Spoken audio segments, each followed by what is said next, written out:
There's some internet beef that's about to blow up, and I wanted to get it on everybody's radar. Now, normally this is not my standard content, but this particular beef I think has the potential to be really interesting. The TLDR of this is that CFH Unfiltered and Ashley St. Clair are going back and forth at each other about who is a grifter and who isn't.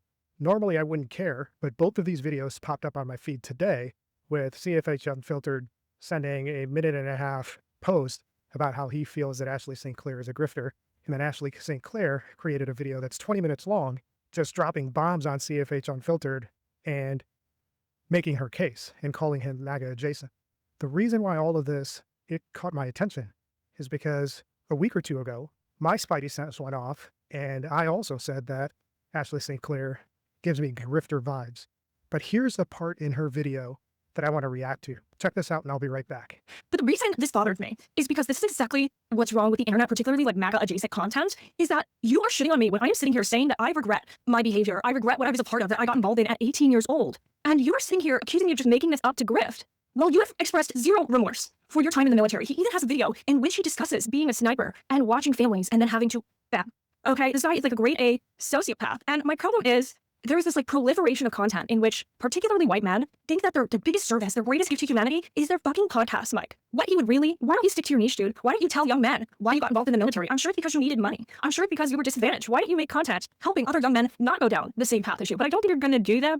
I've not been fighting everything I have to have some fucking white dude who sold his body to the United States government call me a grifter and say that I'm just like making all of this up. Like, I'm not accepting criticism from these types of people. I will accept criticism from the people that I directly impacted, and I can guarantee you it was not you, okay? Actually, I have impacted you because I have always taken action against violent men.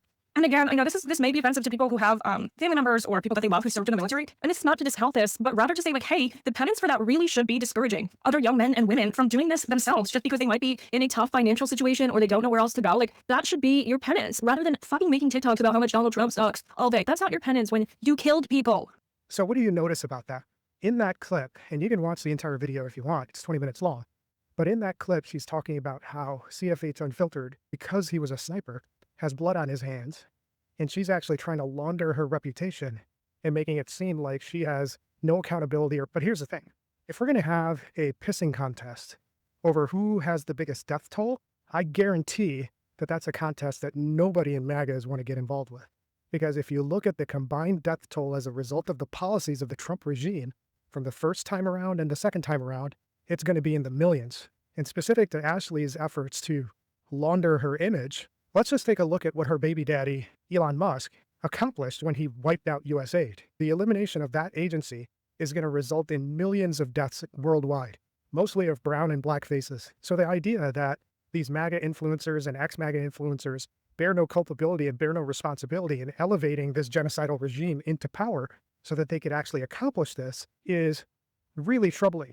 And it reinforces what I had said earlier, which is she absolutely gives me grifting vibes. The fact of the matter is that none of these people that spent 10, 15 years amplifying the diapered orange dementia patients' rantings and put them into power can absolve themselves of the guilt of the consequences of their action. Every single one of them have blood on their hands, and they need to be held accountable in one way, shape, or form. In my mind, nothing's changed. She's a grifter, she's got blood on her hands, and now that she's not welcome in MAGA circles, she's making a play so that she can pivot and get another income stream until her baby daddy pays her off and she'll return back to silence.